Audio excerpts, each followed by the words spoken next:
ప్రజలను మోసం చేసినందుకు ఓటేస్తారు. ఇప్పుడు బీజేపీ ప్రభుత్వం ఉంది, ఏమీ చేయలేదు. ఉన్న సిలిండర్ 400 1200 తీసుకుపోయాడు. ధరలు పెంచినందుకు వేయాలా బీజేపీకి? కాంగ్రెస్కి ఎందుకు వేయాలి చెప్పు? వాళ్ళు ఏమి ఉద్ధరించారని 56 ఏళ్ళు పరిపాలించారు, ఏమీ చేయలేదు. వీళ్ళు కూడా ఏమీ చేయరు.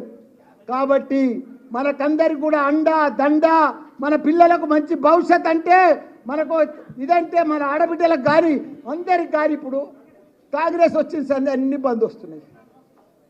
రైతు బీమా బంధు, కేసీఆర్ కిట్టు బంధు, కళ్యాణ లక్ష్మి బంధు, ఇట్లా బంధులు చేసుకుంటూనే పోతున్నారు. కానీ వాళ్ళు ఇచ్చేది ఏమీ లేదు. 6 గ్యారంటీలు అంటున్నారు, ఒక్కదానికి కూడా పసలేదు కసి లేదన్న, ఏది లేదు. కాకపోతే వాళ్ళు ఎవ్వరు ఇయ్యరు. అందరు కూడా 2 జాతీయ పార్టీలు దేశ ప్రజలందరూ కూడా మోసం చేసిండ్రు. దేశ ప్రజలందరూ కూడా వాళ్ళని తిరస్కరించారు. కాబట్టి మనం తప్పకుండా మన రాష్ట్రం, మన భవిష్యత్తు, మన పిల్లలకు మనం కాపాడుకునే బాధ్యత అవసరం వచ్చింది. కాబట్టి మనం అందరం కూడా గట్టిగా, వాళ్ళు ఏమనుకుంటారు బీజేపీ గెలుస్తుంది కాంగ్రెస్ గెలుస్తుంది అని. ఎట్లా గెలుస్తుంది? అసలు గెలవనే గెలవదు. మా లక్ష్మణ మన బీఆర్ఎస్ పార్టీ గెలుస్తుంది. మీరందరూ కూడా ఒక సైనికుల మాదిరిగా ఈ 50-45 రోజులు ఒక సైనికుల మాదిరిగా, ఒక ఉద్యమం మాదిరిగా మనమందరం కూడా కంకణం కట్టుకొని గట్టిగా పనిచేస్తే ప్రజలలో మనకే ఉంది ఆదరణ. ఎందుకంటే ప్రజలందరూ కూడా ఇప్పుడు ఆలోచన చేస్తున్నారు, అరే మనం మర్చిపోయి ఓటేసినాం.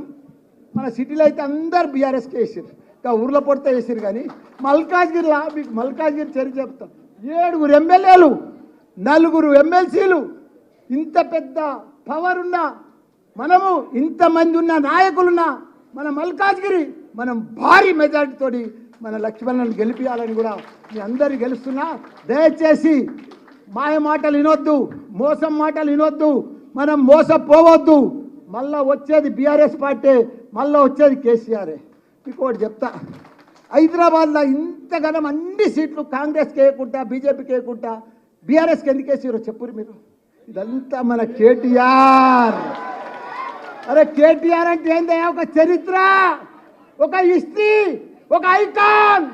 ప్రపంచంలో ఏ దేశం పోయినా, దావూస్ పోయినా, అమెరికా పోయినా, ఏ కంట్రీకి పోయినా ఒక ఐకాన్. అసలు లీడర్ దేశంలో లేడు, ప్రపంచంలో లేడు మన కేటీఆర్ లెక్క. ఆయన అభివృద్ధి వీళ్ళంతా బీఆర్ఎస్ పార్టీ లేని లోటు హైదరాబాద్లో కనిపిస్తుంది. బోసిపోయినట్టు బిల్డర్లంతా చల్లబడిపోయారు. 36-37 ఫ్లైఓవర్లు కట్టిండయా మన అన్న.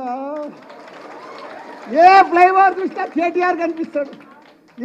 అది జూలా బ్రిడ్జ్ ఏం బ్రిడ్జ్ సార్? అది దుర్గం చెరువు కాడా కేబుల్ బ్రిడ్జ్లయా. వరంగల్లో, కరీంనగర్లో కేబుల్ బ్రిడ్జ్, ఖమ్మంలో కేబుల్ బ్రిడ్జ్, హైదరాబాద్లో కేబుల్ బ్రిడ్జ్. అట్లా కేబుల్ బ్రిడ్జ్ ఫారెన్ దేశాలలో కట్టాడు, అమెరికాలో కట్టింటాయా మన కేటీఆర్. రాత్రి పగళ్ళు ఫుట్పాత్లు కానీ, సైక్లింగ్ కానీ ఇవన్నీ కూడా కట్టిన ఘనత మన కేటీఆర్. ప్రజలు ఎప్పుడు మర్చిపోరు, వాళ్ళకు ఓటు బ్యాంక్ లేదు. ఇలా మన కేటీఆర్ చేసిన పని మామూలు పని జరగదు. హైదరాబాద్ సిటీ అంటే ప్రపంచంలోనే, అమెరికనన్నా జర పాతపడ్డది కానీ అమెరికా కొత్తగా మెరుస్తుంది, గలకలకలకలలాడుతుంది. మనము 46,000 చెరువులు ఉన్నాయి మన తెలంగాణలో. ఎండాకాలం జూన్ నెలల, జూలై నెలల నిండు కుండ లెక్క గలగలలాడుతుండే. అసలుంటిది ఇప్పుడు చూడు, ఏ చెరువు చూడు బోసిపోతుంది, ఎండిపోతుంది, పర్యలు పడుతుంది, అన్ని క్రాకులు వచ్చినాయి. అంత దరిద్రం. యథా రాజా తదా ప్రజ అంటారు కదా. మన కేసీఆర్ ఉన్నన్ని రోజులు రోజు వర్షాలు, వద్దంటే వర్షాలు, పిలిస్తే వర్షం వస్తుండే కేసీఆర్ అంటే. అసలు కేసీఆర్ గొప్ప మార్పులమ్మా. కాబట్టి మనమందరం కూడా మళ్ళా కేసీఆర్ కేయాలి. ఎన్ని గురుకుల పాఠశాలమ్మా? 1000 గురుకుల పాఠశాలమ్మా మన పిల్లల కోసము. ఒక్కొక్కరికి 1,20,000 రూపాయలు ఖర్చు పెట్టి కట్టించిండమ్మా. బిల్డింగ్లకు పైసలు లేకపోతే కిరాయి బిల్డింగ్లలో పెట్టి చదివిపించిండమ్మా. అంత పెద్ద గొప్ప నాయకుడు మన కేసీఆర్.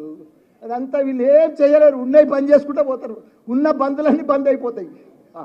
వాళ్ళంతా బంద్ చేసుకుంటూనే పోతారు, మనకు సహాయం చేయరు, హెల్ప్ చేయరు, మాటలు చెప్తారు, మాయ మాటలు చెప్తారు.